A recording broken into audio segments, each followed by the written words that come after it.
In 1920, on the first day of Prohibition, people must have looked around and thought, how the hell did this happen?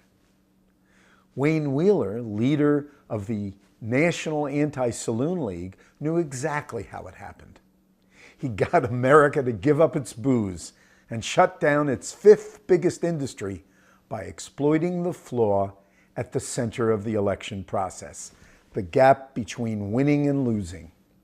He boasted that he did it the way the political bosses did it.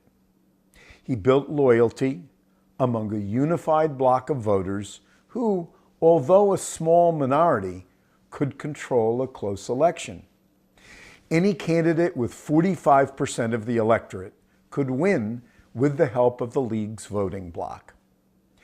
But if the candidate refused to support Prohibition, Wheeler would have the bloc shift its votes to the opponent. In 1903, the League decided to oppose 70 Ohio legislators and defeated every one of them. In 1905, the League challenged the Ohio governor, who had previously been elected with the largest plurality in state history. Although Republicans won every other statewide race in Ohio, the Republican governor was defeated and his political career ruined.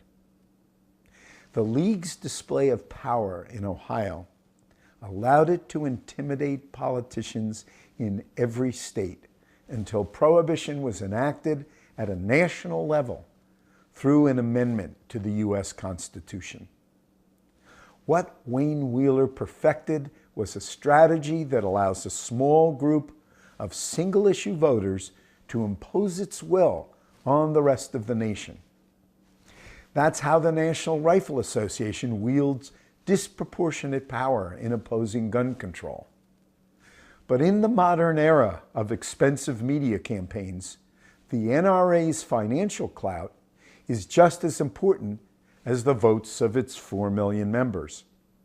That's particularly true for the most influential minority group in America, the 1% of Americans who own 43% of all U.S. wealth.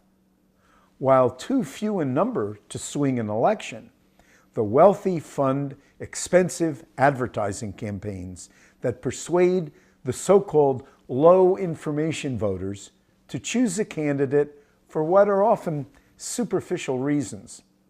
In past elections, for example, low-information voters admired Bill Clinton because he ate at McDonald's, but saw John Kerry and Barack Obama as elitist because they windsurfed or golfed. Negative attack ads, which range from exaggeration to outright lies, are most effective with the people who are least informed and most undecided. They bridge the gap at the middle between the more informed voters and decide the election based on their irrational choices. Sadly, the idea that an informed electorate will decide elections with thoughtful decision-making is a myth. That's why a growing number of political scientists are looking to Athens, the original democracy, which selected 90% of its public officials by lottery. As strange as it might sound, it deserves serious consideration. Known as sortition or lotocracy, it would completely remove money from the selection process and ensure by mathematical probability that our legislatures would be truly representative of the citizenry. With a U.S. Supreme Court decision that has eliminated any chance of campaign finance reform, Americans could pressure Congress to take a bold step to test the lottery approach. Let's create a one-time, single-issue lotocratic Congress of 435 U.S. representatives, each from a congressional district and selected at random from the tax rolls, like we select jurors for court. With an extensive media coverage, dedicated staff, and sufficient funding, This experimental legislature would tackle a single controversial issue, like gun control, fostering a real national conversation.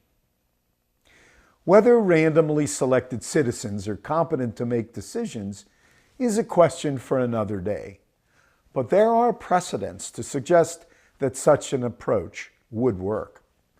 Let's not compare reform proposals against perfection. Legislators around the world are already corrupted by the influence of money. The need for a remedy is urgent. Consider the comments of 8-term U.S. Congressman Steve Israel, who recently chose not to run again. He said, "I don't think I can spend another day begging for money. I always knew the system was dysfunctional. Now it is beyond broken."